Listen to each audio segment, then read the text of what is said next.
نبی صلی اللہ علیہ وسلم کی دعوت و تبلیغ ابھی کامیابی اور ظلم و ستم کے اس درمیانی مراحل سے گزر رہی تھی، اور افق کی دور دراز پہنائیوں میں دھندلے تاروں کی جھلک دکھائی پڑنی شروع ہو چکی تھی کہ اسرا اور معراج کا واقعہ پیش آیا۔ یہ معراج کب واقع ہوئی، اس بارے میں سیرت نگاروں کے اقوال مختلف ہیں۔ تبری کا کہنا ہے کہ جس سال آپ علیہ السلام کو نبوت دی گئی اسی سال معراج بھی واقع ہوئی۔ امام نووی اور امام قرطبی نے کہا ہے نبوت کے 5 سال بعد معراج ہوئی۔ علامہ منصور پوری نے کہا نبوت کے 10ویں سال 27 رجب کو ہوئی۔ ایک روایت ہے کہ ہجرت سے 16 مہینے پہلے یعنی نبوت کے 12ویں سال رمضان میں ہوئی۔ ایک اور روایت میں ہجرت سے 1 سال 2 ماہ پہلے یعنی نبوت کے 13ویں سال محرم میں ہوئی، اور ایک روایت میں ہجرت سے 1 سال پہلے یعنی نبوت کے 13ویں سال ماہ ربیع الاول میں ہوئی۔ ان میں سے پہلے 3 اقوال اس لیے صحیح نہیں مانے جا سکتے کہ حضرت خدیجہ رضی اللہ عنہا کی وفات نماز پنجگانہ فرض ہونے سے پہلے ہوئی تھی، اور اس پر سب کا اتفاق ہے کہ نماز پنجگانہ کی فرضیت معراج کی رات ہوئی۔ اس کا مطلب یہ ہے کہ حضرت خدیجہ رضی اللہ عنہا کی وفات معراج سے پہلے ہوئی تھی، اور معلوم ہے کہ حضرت خدیجہ رضی اللہ عنہا کی وفات نبوت کے 10ویں سال ماہ رمضان میں ہوئی، لہٰذا معراج کا زمانہ اس کے بعد کا ہوگا، اس سے پہلے کا نہیں۔ باقی رہے اخیر کے 3 اقوال، تو ان میں سے کسی کو کسی پر ترجیح دینے کی کوئی دلیل نہیں مل سکی۔ البتہ سورہ اسراء کے سیاق سے اندازہ ہوتا ہے کہ یہ واقعہ مکی زندگی کے بالکل آخری دور کا ہے۔ ائمہ حدیث نے اس واقعے کی جو تفصیلات روایت کی ہیں ان کا حاصل کچھ یوں ہے۔ ابن قیم لکھتے ہیں کہ صحیح قول کے مطابق رسول اللہ صلی اللہ علیہ وسلم کو آپ علیہ السلام کے جسم مبارک سمیت براق پر سوار کر کے حضرت جبریل علیہ السلام کی معیت میں مسجد حرام سے بیت المقدس تک سیر کرائی گئی۔ پھر آپ علیہ السلام نے وہاں نزول فرمایا اور انبیاء علیہم السلام کی امامت فرماتے ہوئے نماز پڑھائی، اور براق کو مسجد کے دروازے کے حلقے سے باندھ دیا تھا۔ اس کے بعد اسی رات آپ علیہ السلام کو بیت المقدس سے آسمان دنیا تک لے جایا گیا۔ جبریل علیہ السلام نے دروازہ کھلوایا، آپ علیہ السلام کے لیے دروازہ کھولا گیا۔ آپ صلی اللہ علیہ وسلم نے وہاں انسانوں کے باپ حضرت آدم علیہ السلام کو دیکھا اور انہیں سلام کیا۔ انہوں نے آپ علیہ السلام کو مرحبا کہا، سلام کا جواب دیا اور آپ علیہ السلام کی نبوت کا اقرار کیا۔ اللہ نے آپ علیہ السلام کو ان کے دائیں جانب سعادت مندوں کی روحیں اور بائیں جانب بدبختوں کی روحیں دکھائیں۔ پھر آپ علیہ السلام کو دوسرے آسمان پر لے جایا گیا اور دروازہ کھلوایا گیا۔ آپ علیہ السلام نے وہاں حضرت یحییٰ بن زکریہ علیہم السلام اور حضرت عیسیٰ ابن مریم علیہم السلام کو دیکھا۔ دونوں سے ملاقات کی اور سلام کیا۔ دونوں نے سلام کا جواب دیا، مبارکباد دی اور آپ علیہ السلام کی نبوت کا اقرار کیا۔ پھر تیسرے آسمان پر لے جایا گیا۔ آپ علیہ السلام نے وہاں حضرت یوسف علیہ السلام کو دیکھا اور سلام کیا۔ انہوں نے جواب دیا، مبارکباد دی اور آپ علیہ السلام کی نبوت کا اقرار کیا۔ پھر چوتھے آسمان پر لے جایا گیا۔ وہاں آپ علیہ السلام نے حضرت ادریس علیہ السلام کو دیکھا اور انہیں سلام کیا۔ انہوں نے جواب دیا، مرحبا کہا اور آپ صلی اللہ علیہ وسلم کی نبوت کا اقرار کیا۔ پھر 5ویں آسمان پر لے جایا گیا۔ وہاں آپ علیہ السلام نے حضرت ہارون بن عمران علیہ السلام کو دیکھا اور انہیں سلام کیا۔ انہوں نے جواب دیا، مبارکباد دی اور اقرار نبوت کیا۔ پھر آپ صلی اللہ علیہ وسلم کو 6 آسمان پر لے جایا گیا۔ وہاں آپ علیہ السلام کی ملاقات حضرت موسیٰ بن عمران علیہ السلام سے ہوئی۔ آپ علیہ السلام نے سلام کیا، انہوں نے مرحبا کہا اور اقرار نبوت کیا۔ البتہ جب آپ علیہ السلام وہاں سے آگے بڑھے تو وہ رونے لگے۔ ان سے کہا گیا، آپ کیوں رو رہے ہیں؟ انہوں نے کہا، میں اس لیے رو رہا ہوں کہ ایک نوجوان جو میرے بعد مبعوث کیا گیا، اس کی امت کے لوگ میری امت کے لوگوں سے بہت زیادہ تعداد میں جنت میں داخل ہوں گے۔ اس کے بعد آپ علیہ السلام کو 7ویں آسمان پر لے جایا گیا۔ وہاں آپ علیہ السلام کی ملاقات حضرت ابراہیم علیہ السلام سے ہوئی۔ آپ نے انہیں سلام کیا، انہوں نے جواب دیا، مبارکباد دی اور آپ علیہ السلام کی نبوت کا اقرار کیا۔ اس کے بعد آپ علیہ السلام کو سدرۃ المنتہا تک لے جایا گیا۔ پھر آپ صلی اللہ علیہ وسلم کے لیے بیت المعمور کو ظاہر کیا گیا۔ پھر خدائے جبار جل جلالہ کے دربار میں پہنچایا گیا، اور آپ علیہ السلام اللہ کے اتنے قریب ہوئے کہ 2 کمانوں کے برابر یا اس سے بھی کم فاصلہ رہ گیا۔ اس وقت اللہ نے اپنے بندے پر وحی فرمائی جو کچھ کے وحی فرمائی، اور 50 وقت کی نمازیں فرض کیں۔ اس کے بعد آپ صلی اللہ علیہ وسلم واپس ہوئے، یہاں تک کہ حضرت موسیٰ علیہ السلام کے پاس سے گزرے تو انہوں نے پوچھا کہ اللہ نے آپ کو کس چیز کا حکم دیا ہے؟ آپ علیہ السلام نے فرمایا 50 نمازوں کا۔ انہوں نے کہا، آپ کی امت اس کی طاقت نہیں رکھتی۔ اپنے پروردگار کے پاس واپس جائیے اور اپنی امت کے لیے تخفیف کا سوال کیجیے۔ آپ علیہ السلام نے حضرت جبریل علیہ السلام کی طرف دیکھا، گویا ان سے مشورہ لے رہے ہیں۔ انہوں نے اشارہ کیا کہ ہاں، اگر آپ چاہیں۔ اس کے بعد حضرت جبریل علیہ السلام آپ علیہ السلام کو جبار تبارک و تعالیٰ کے حضور لے گئے اور وہ اپنی جگہ تھا۔ بعض ترک میں صحیح بخاری کا لفظ یہی ہے۔ اس نے 10 نمازیں کم کر دیں اور آپ علیہ السلام نیچے لائے گئے۔ جب موسیٰ علیہ السلام کے پاس سے گزر ہوا تو انہیں خبر دی۔ انہوں نے کہا، آپ اپنے رب کے پاس واپس جائیے اور تخفیف کا سوال کیجیے۔ اس طرح حضرت موسیٰ علیہ السلام اور اللہ عز و جل کے درمیان آپ کی آمد و رفت برابر جاری رہی، یہاں تک کہ اللہ عز و جل نے صرف 5 نمازیں باقی رکھیں۔ اس کے بعد بھی موسیٰ علیہ السلام نے آپ علیہ السلام کو واپسی اور طلب تخفیف کا مشورہ دیا، مگر آپ علیہ السلام نے فرمایا، اب مجھ میں اپنے رب سے شرم محسوس ہو رہی ہے، میں اسی پر راضی ہوں اور سر تسلیم خم کرتا ہوں۔ پھر جب آپ علیہ السلام مزید کچھ دور تشریف لے گئے تو ندا آئی کہ میں نے اپنا فریضہ نافذ کر دیا اور اپنے بندوں سے تخفیف کر دی۔ اس کے بعد ابن قیم نے اس بارے میں اختلاف ذکر کیا ہے کہ نبی صلی اللہ علیہ وسلم نے اپنے رب تبارک و تعالیٰ کو دیکھا یا نہیں۔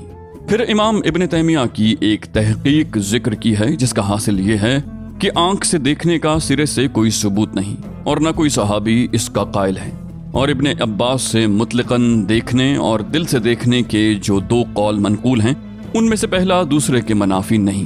اس کے بعد امام ابن قیم لکھتے ہیں کہ سورہ نجم میں اللہ تعالیٰ کا جو یہ ارشاد ہے، ثم دنا فتدلی، پھر وہ نزدیک آیا اور قریب تر ہو گیا، تو یہ اس قربت کے علاوہ ہے جو معراج کے واقعے میں حاصل ہوئی تھی، کیونکہ سورہ نجم میں جس قربت کا ذکر ہے اس سے مراد حضرت جبریل علیہ السلام کی قربت وتدلی ہے، جیسا کہ حضرت عائشہ رضی اللہ عنہا اور ابن مسعود رضی اللہ عنہ نے فرمایا ہے، اور سیاق بھی اسی پر دلالت کرتا ہے۔ اس کے برخلاف حدیث معراج میں جس قربت و تدلی کا ذکر ہے اس کے بارے میں صراحت ہے کہ یہ رب تبارک و تعالیٰ سے قربت و تدلی ہے، اور سورہ نجم میں اس کو سرے سے چھیڑا ہی نہیں گیا، بلکہ اس میں یہ کہا گیا ہے کہ آپ علیہ السلام نے انہیں دوسری بار سدرۃ المنتہا کے پاس دیکھا، اور یہ حضرت جبریل علیہ السلام تھے۔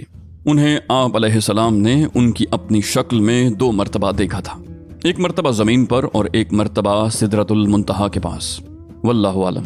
اس دفعہ بھی نبی صلی اللہ علیہ وسلم کے ساتھ شق صدر کا واقعہ پیش آیا، اور آپ علیہ السلام کو اس سفر کے دوران کئی چیزیں دکھائی گئیں۔ آپ صلی اللہ علیہ وسلم پر دودھ اور شراب پیش کیے گئے۔ آپ علیہ السلام نے دودھ اختیار فرمایا۔ اس پر آپ صلی اللہ علیہ وسلم سے کہا گیا کہ آپ کو فطرت کی راہ بتائی گئی یا آپ نے فطرت پالی، اور یاد رکھیے کہ اگر آپ علیہ السلام نے شراب لی ہوتی تو آپ علیہ السلام کی امت گمراہ ہو جاتی۔ آپ علیہ السلام نے جنت میں 4 نہریں دیکھیں، 2 ظاہری اور 2 باطنی۔ ظاہری نہریں نیل و فرات تھیں۔ اس کا مطلب غالباً یہ ہے کہ آپ علیہ السلام کی رسالت نیل و فرات کی شاداب وادیوں کو اپنا وطن بنائے گی، یعنی یہاں کے باشندے نسلاً بعد نسل مسلمان ہوں گے۔ یہ نہیں کہ ان دونوں نہروں کے پانی کا منبع جنت میں ہے، واللہ عالم۔ آپ علیہ السلام نے مالک داروغائے جہنم کو بھی دیکھا، وہ ہنستا نہ تھا اور نہ اس کے چہرے پر خوشی اور بشاشت تھی۔ آپ علیہ السلام نے جنت اور جہنم بھی دیکھی۔ آپ علیہ السلام نے ان لوگوں کو بھی دیکھا جو یتیموں کا مال ظلماً کھا جاتے، ان کے ہونٹ اونٹ کے ہونٹوں کی طرح تھے، اور وہ اپنے منہ میں پتھر کے ٹکڑے جیسے انگارے ٹھونس رہے تھے جو دوسری جانب ان کے پاخانے کے راستے سے نکل رہے تھے۔ آپ علیہ السلام نے سود خوروں کو بھی دیکھا، ان کے پیٹ اتنے بڑے بڑے تھے کہ وہ اپنی جگہ سے ادھر ادھر نہیں ہو سکتے تھے، اور جب آل فرعون کو آگ پر پیش کرنے کے لیے لے جایا جاتا تو ان کے پاس سے گزرتے وقت انہیں رونتے ہوئے جاتے تھے۔ آپ علیہ السلام نے زناکاروں کو بھی دیکھا، ان کے سامنے تازہ اور فربا گوشت تھا، اور اسی کے پہلو بپہلو سڑا ہوا چھیچڑا بھی تھا۔ یہ لوگ تازہ اور فربا گوشت چھوڑ کر سڑا ہوا چھیچڑا کھا رہے تھے۔ آپ علیہ السلام نے ان عورتوں کو دیکھا جو اپنے شوہروں پر دوسروں کی اولاد داخل کر دیتی ہیں، یعنی دوسرے سے زنا کے ذریعے حاملہ ہوتی ہیں، لیکن لا علمی کی وجہ سے بچہ ان کے شوہر کا سمجھا جاتا ہے۔ آپ علیہ السلام نے انہیں دیکھا کہ ان کے سینوں میں بڑے بڑے ٹیڑھے کانٹے چبھا کر انہیں آسمان و زمین کے درمیان لٹکا دیا گیا ہے۔ آپ صلی اللہ علیہ وسلم نے آتے جاتے ہوئے اہل مکہ کا ایک قافلہ بھی دیکھا، اور انہیں ان کا ایک اونٹ بھی بتایا جو بھڑک کر بھاگ گیا تھا۔ آپ علیہ السلام نے ان کا پانی بھی پیا جو ایک ڈھکے ہوئے برتن میں رکھا تھا۔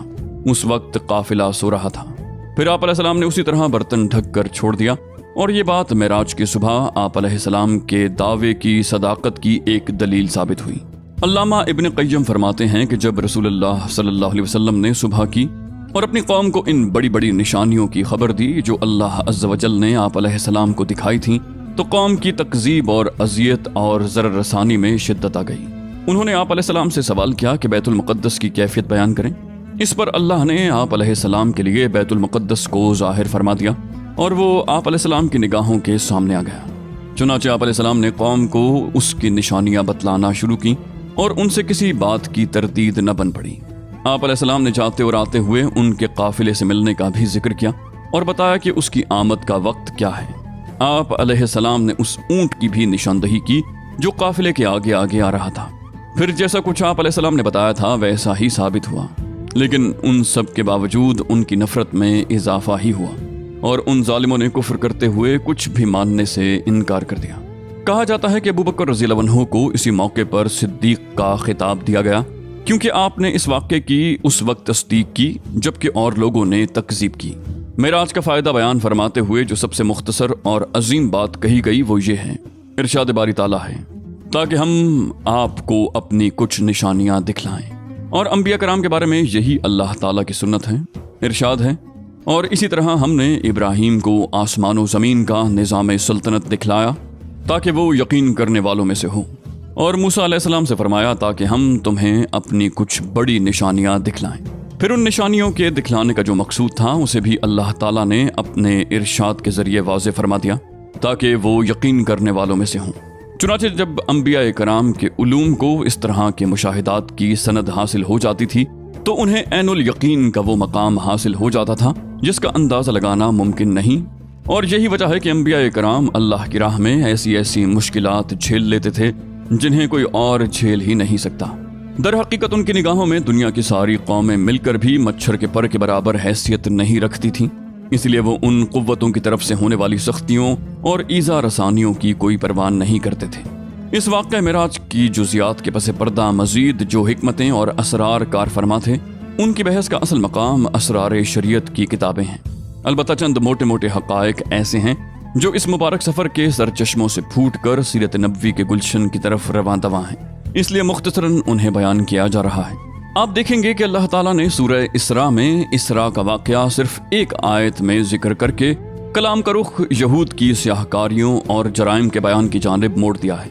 پھر انہیں آگاہ کیا ہے کہ یہ قرآن اس راہ کی ہدایت دیتا ہے جو سب سے سیدھی اور صحیح راہ ہے۔ قرآن پڑھنے والے کو بسا اوقات شبہ ہوتا ہے کہ دونوں باتیں بے جوڑ ہیں، لیکن در حقیقت ایسا نہیں ہے، بلکہ اللہ تعالیٰ اس اسلوب کے ذریعے یہ اشارہ فرما رہا ہے کہ اب یہود کو نوع انسانی کی قیادت سے معزول کیا جانے والا ہے، کیونکہ انہوں نے ایسے ایسے جرائم کا ارتکاب کیا ہے جن سے ملوث ہونے کے بعد انہیں اس منصب پر باقی نہیں رکھا جا سکتا۔ لہٰذا اب یہ منصب رسول اللہ صلی اللہ علیہ وسلم کو سونپا جائے گا اور دعوت ابراہیمی کے دونوں مراکز ان کے ماتحت کر دیے جائیں گے۔ بالفاظ دیگر اب وقت آ گیا ہے کہ روحانی قیادت ایک امت سے دوسری امت کو منتقل کر دی جائے، یعنی ایک ایسی امت سے جس کی تاریخ غدر و خیانت اور ظلم و بدکاری سے بھری ہوئی ہے۔ یہ قیادت چھین کر ایک ایسی امت کے حوالے کر دی جائے جس سے نیکیوں اور بھلائیوں کے چشمے پھوٹیں گے اور جس کا پیغمبر سب سے زیادہ درست راہ بتانے والے قرآن کی وحی سے بہرور ہے۔ لیکن یہ قیادت منتقل کیسے ہو سکتی ہے جبکہ اس امت کا رسول صلی اللہ علیہ وسلم مکے کے پہاڑوں میں لوگوں کے ظلم و ستم کا نشانہ ہے؟ اس وقت یہ ایک سوال تھا جو ایک دوسری حقیقت سے پردہ اٹھا رہا تھا، اور وہ حقیقت یہ تھی کہ اسلامی دعوت کے ایک دور اپنے خاتمے اور اپنی تکمیل کے قریب آ لگا ہے، اور اب ایک دوسرا دور شروع ہونے والا ہے جس کا دھارا پہلے سے مختلف ہوگا۔ اسی لیے ہم دیکھتے ہیں کہ بعض آیات میں مشرکین کو کھلی وارننگ اور سخت دھمکی دی گئی ہے۔ ارشاد باری تعالیٰ ہے، اور جب ہم کسی بستی کو تباہ کرنا چاہتے ہیں تو وہاں کے اصحاب ثروت کو حکم دیتے ہیں، مگر وہ کھلی خلاف ورزی کرتے ہیں، پس اس بستی پر تباہی کا قول برحق ہو جاتا ہے اور ہم اسے کچل کر رکھ دیتے ہیں۔ ایک اور جگہ ارشاد ہے، اور ہم نے نوح کے بعد کتنی ہی قوموں کو تباہ کر دیا، اور تمہارا رب اپنے بندوں کے جرائم کی خبر رکھنے اور دیکھنے کے لیے کافی ہے۔ پھر ان آیات کے پہلو بپہلو کچھ ایسی آیات بھی ہیں جن میں مسلمانوں کو ایسے تمدنی قواعد و ضوابط اور دفعات و مبادی بتلائے گئے جن پر آئندہ اسلامی معاشرے کی تعمیر ہونی تھی۔ گویا اب وہ کسی ایسی سرزمین پر اپنا ٹھکانہ بنا چکے ہیں جہاں ہر پہلو سے ان کے معاملات ان کے ہاتھ میں ہیں، اور انہوں نے ایک ایسی وحدت بنا لی ہے جس پر سماج کی چکی گھوما کرتی ہے۔